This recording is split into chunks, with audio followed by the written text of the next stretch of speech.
مما اکتسبنا، علماء نے اس سے استدلال بھی کیا ہے کہ ضرورتاً خاتون کام کاج کر سکتی ہے۔ بھئی عورتوں کی ڈاکٹر ہو، عورتوں کے لیے پولیس افسر ہو، جہاں تک ہو سکے عورتوں کی خدمات کرے۔ حجابات اور پردہ نشین عورتوں کو ضرورت ہے، اس کی کمائی جائز ہے، لیکن عورت اجنبیوں کے ساتھ اٹھتی بیٹھتی ہے، ساتھ رہتی ہے، اور ہر مجلس میں ایک نہ ایک عورت نظر آ رہی ہے، یہ کہاں کا انصاف ہے؟ وَاسْأَلُ اللَّهَ مِنْ فَضْلِهِ، اور مانگو اللہ سے اللہ کا فضل۔ إِنَّ اللَّهَ كَانَ بِكُلِّ شَيْءٍ عَلِيمًا، بے شک اللہ ہر چیز جانتے ہیں۔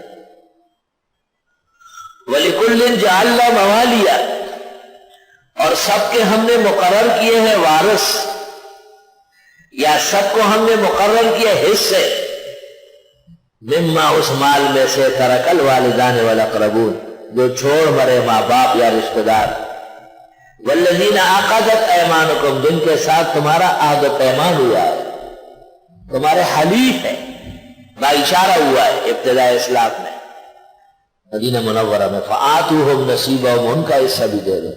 ان اللہ کان علی کل شیء شہیدا، بے شک اللہ ہر چیز پر حاضر ناظر ہے۔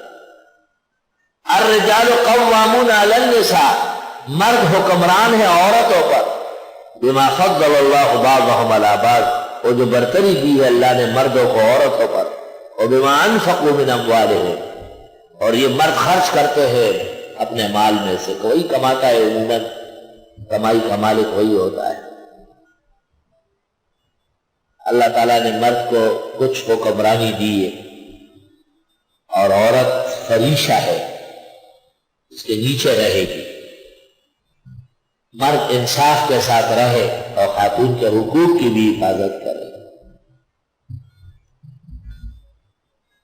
تفسیر کشاف میں جار اللہ زمخشری نے الرجال کے لیے لکھا ہے اصحاب العمائم واللحا، وہ مرد جن کی پگڑیاں ہیں اور چہروں پہ داڑیاں ہیں، کیونکہ اگر ایسی صورتحال نہیں ہے تو پھر بابو میں اور بی بی میں کوئی خاص فرق نہیں ہے۔ اور مولانا اشرف علی صاحب رحمت اللہ علیہ سے کسی نے کہا تھا کہ ہمارے یہ بچے جب آپ کے پاس آتے ہیں مولویوں کے پاس تو ڈرنے لگتے ہیں، ہمارے پاس خوش ہوتے ہیں۔ آپ نے فرمایا تمہارا چہرہ اور اس کی امی کا چہرہ ایک جیسے ہے، اور ہمارے پاس جب آتے ہیں تو اس کو کچھ تبدیلی نظام معلوم ہوتا ہے، اس لیے بچہ رونے لگتا ہے۔ مرد حکمران ہے خواتین پر بوجہ اس برتری کے جو اللہ نے بعض کو دی ہے، مردانگی۔ وَبِمَا أَنفَقُوا مِنْ أَمْوَالِهِمْ، ایک تو یہ کہ مرد من حیث المرد فضل اللہ بعضه علی بعض، دوسرا یہ کہ وہ نان نفقہ خرچ کرے گا، خاتون کا نان نفقہ مرد کے ذمہ ہے۔ فالصالحات، پس وہ جو نیک عورت ہے، قانتات تابعدار، حافظات للغیب، اور حفاظت کر رہی ہے خاوند کی عدمی موجودگی میں، عزت کی، ناموس کی، گھر کی، تمام چیزوں کی، بما حفظ اللہ، جس طرح اللہ نے حفاظت فرمائی۔ واللاتی، اور وہ عورتیں تخافون نشوزہن، کہ تم ڈرتے ہو ان کی نافرمانی کی، بات نہیں مانتی، تابعداری نہیں کرتی، فعظوہن، ان کو نصیحت کرو۔ دوست اور بزرگوں، آئیو بہنوں، نحمد و نصلی علی رسول کریم، 6 نمبر بیان کرو، کچھ نہ کچھ خیر تو پیدا ہو جائے گی۔ ہمت ہو تو دورہ تفسیر میں لے آؤ، دیکھو کہ کیسی جو ہے نا اللہ تعالیٰ اس کو بہترین بندہ بناتا ہے۔ فعظوہن، سمجھاؤ، نصیحت کرو۔ قرآن کریم میں ہے کہ وَذَكِّرْ فَإِنَّ الذِّكْرَ تَنفَعُ الْمُؤْمِنِينَ، واعظ اور نصیحت سے مسلمانوں کو فائدہ پہنچتا ہے۔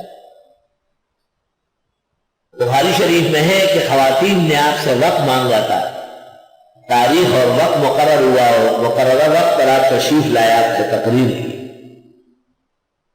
معلوم ہوتا ہے کہ یہ بھی جائز ہے کہ خواتین ایک محل میں جمع ہو جائے اور ایک بزرگ عالم کو، محدث کو، فقیہ کو، امام خطیب کو، واعظ کو بلایا جائے، وہ تقریر کرے، فائدہ ہوگا یقیناً۔ واہجرہن فی المضاجع، اور دور کر دو ان کو بستروں سے، کچھ دنوں کے لیے ذرا علیحدہ سو لو، کچھ دنوں کے لیے ذرا دور رہو، ناراض بھی ہے نا، نصیحت بھی ہو گئی، بستر بھی علیحدہ کیا، پھر بھی وہ ضد سے نہیں باز آئی، واضربوہن، اب ذرا پٹائی لگا دو، واضربوہن۔ حدیث شریف میں ہے کلوہم مقصوہم، کھلاؤ اور پہناؤ، ولا ترفع عنہم عصاک ادبا، ادب سکھانے والی چڑی زیادہ دور نہ رہے۔ کبھی کبھی ضرب کا باب جاری کرو۔ یہ کہتے ہیں کہ یہ تہذیب نہیں ہے، اور وہ جو تمہیں پیٹتی ہے وہ تہذیب ہے؟ بھئی یہ تو ایک ضرورت ہے، یہ تو مستقل دعوت نہیں ہے، علاج ہے، جیسے انجیکشن لگانا علاج ہے اور ڈرپ چڑھانا علاج ہے، اسپتال جانا علاج ہے، ضرورت ہے۔ پیاری بیوی عفیف پاک دامن، اس کو کیوں کوئی مارے؟ ایک شاعر کہتا ہے رأیت الرجال یضربون نساءهم، رأیت الرجال یضربون نساءهم فشلت یمینی یوم اضرب زینبا، میں لوگوں کو دیکھتا ہوں اپنی اپنی بیویوں کو پیٹتے ہیں، میرا ہاتھ ٹوٹ جائے اگر میں نے اپنی بیوی کو ہاتھ لگایا، وہ اس قابل نہیں ہے کہ اس کی پٹائی کی جائے، اس کو لال و جواہر کے ساتھ تولنا ہے، ریشمین زندگی اس کے ساتھ گزارنی ہے۔ بدذوقوں، یہ شعر میں نے پہلی مرتبہ تفسیر میں پڑھا، تو زمانے کا مشہور شاعر اور ادیب مولانا شیر علی شاہ موسیٰ خان لاہور والے کا استاذ مولانا لطافت الرحمن سواد مٹا رونیال مولانا سے، وہ یہاں تھے، بزرگ آدمی کے 90 سال عمر تھی، لکڑی لگاتے ہوئے واہ بھائی واہ، واہ بھائی واہ، کیا شعر پڑا ہے، دیر زیاد خوشحال شب یا بیا یاد ہو گئے۔ رأیت الرجال یضربون نساءهم فشلت یمینی یوم اضرب زینبا فَإِنْ أَطَعْنَكُمْ، بس اگر تم نے ان کا، بس اگر انہوں نے تمہارا کہا مان لیا، فَلَا تَبْغُوا عَلَيْهِنَّ سَبِيلًا، پس مت ڈھونڈو ان کے خلاف راستے، ان اللہ کان علیٰ کبیرا، بے شک اللہ زیادہ بزرگ برتر ہے۔ بات سنو، تم عورت سے اتنے بڑے نہیں ہو، نہ اتنے زوراور ہو جتنا اللہ تم سے بڑا، ساری کائنات سے بڑا ہے، وہ تمہیں کتنا معاف فرماتا ہے۔ اللہ اکبر۔